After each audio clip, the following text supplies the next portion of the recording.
Saturday morning. The sun is shining, but it's absolutely bloody freezing. Let's get the studio opened for a full day of consultations and a viewing appointment.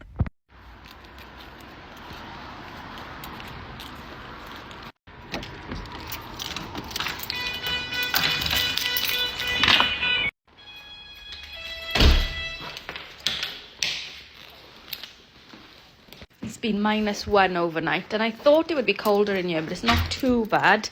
But I'm still going to chuck the fan heater on to warm up the viewing room, and then I will put the heating on just for an hour to warm the rest of the building up.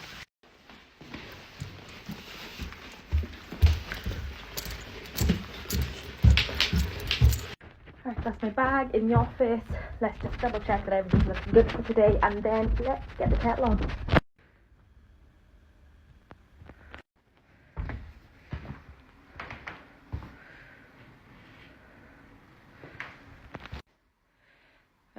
Okay, we need a little quick tidy up in here, and then we should be good to go.